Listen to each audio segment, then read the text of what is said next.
ತಗೊಳ್ಳಿ. ಏನಮ್ಮ ಇದೆಲ್ಲ? ನಮ್ ಪ್ರೀತಿಯ ಕಾಣಿಕೆ. ಅಯ್ಯಯ್ಯೋ, ಅದನ್ನ ತಗೊಂಡ್ರೆ ನಾ ಲಂಚ ತಗೊಂಡಂಗಾಗತ್ತೆ. ನೀವು ಬೆಳಗ್ಗೆ ಬಂದು ನಿಮ್ಮ ತಂಗಿನ ಕಾಪಾಡು ಅಂತ ಕೇಳಿದಾಗ ನಿಮ್ಮ ಕಣ್ಣಲ್ಲಿ ತಂಗಿ ವಾತ್ಸಲ್ಯ ಉಗ್ತಾ ಇದ್ದದನ್ನ ನಾನು ಗುರುತಿಸ್ದೆ. ಎರಡರಷ್ಟು ನಾನು ಅನುಭವಿಸ್ದೆ. ಯಾಕೆ ಗೊತ್ತಾ, ತಂಗಿ ಇರೋ ನಿಮ್ಗೆ ತಂಗಿ ವಾತ್ಸಲ್ಯ ಅನ್ನೋದು ಒಂದು ಅನುಭವ, ತಂಗಿ ಇಲ್ದಿರೋ ನಮ್ಗೆ ಅದು ಬರೀ ಕಲ್ಪನೆ ಅಷ್ಟೇ. ನಮ್ ಹೃದಯದಲ್ಲಿ ಅಡಗಿರೋ ಕೃತಜ್ಞತೆನ ಪೂರ್ತಿ ಹೇಳಕ್ಕಾಗಲ್ಲ. ಅದಕ್ಕೆ ನನಗಿಂತ ಚಿಕ್ಕವರಾದದಕ್ಕೆ ಕೈ ಮುಗ್ದು ಹೇಳ್ತಿದ್ದೀನಪ್ಪ. ನಾವಿನ್ ಬರ್ತೀವಿ. ಏನಪ್ಪ, ಈಗ್ಲೂ ನಾನು ಮಾಡಿದ ತಪ್ಪು ಅನ್ನೋ ನಿರ್ಧಾರನೇ ತಗೋತೀರಾ? ತಗೋತೀನಿ.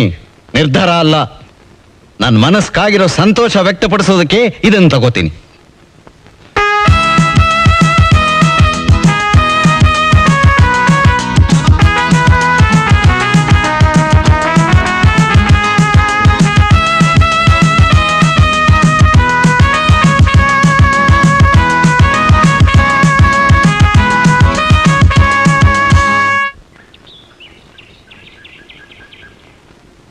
Good morning daddy. Good morning.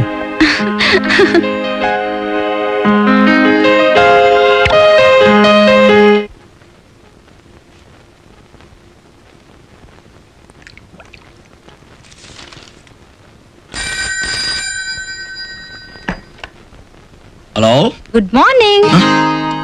ಏನಪ್ಪಾ ಇದು? ಬಂಜರು ಭೂಮಿಯಾಗಿರೋ ಈ ಮನೆ ಟೆಲಿಫೋನ್ ನಲ್ಲಿ ಬೆಳಗ್ಗೆನೆ ಹೆಣ್ಣಿನ ಧ್ವನಿ. ಅಶೋಕ್ ಡಿಯರ್, ನಾನ್ರಿ ನಿಮ್ ಲಾವಣ್ಯ ಮಾತಾಡ್ತಿರೋದು. ಲಾವಣ್ಯನ? ಆಗ್ಲೇ ಮರ್ತ್ಬಿಟ್ರಾ? ನೀವ್ ಎಷ್ಟೇ ಸಿನ್ಸಿಯರ್ ಪೊಲೀಸ್ ಆಫೀಸರ್ ಆಗಿದ್ರು ನಿಮ್ ಪೊಲೀಸ್ ಡ್ಯೂಟಿಲ್ ಮುಳುಗಿ ನಮ್ ಲವ್ ಡ್ಯೂಟಿ ಮರ್ತ್ ಹೇಗ್ರಿ? ಅಲ್ಲ ರೀ, ಪ್ರತಿ ಶುಕ್ರವಾರ ಬೆಳಿಗ್ಗೆ ನೀನೇ ಫೋನ್ ಮಾಡು ಅಂತ ಹೇಳಿ ನೀವೇ ತಾನೇ ಕಂಡೀಷನ್ ಹಾಕಿದ್ದು. ಅಷ್ಟು ಬೇಗ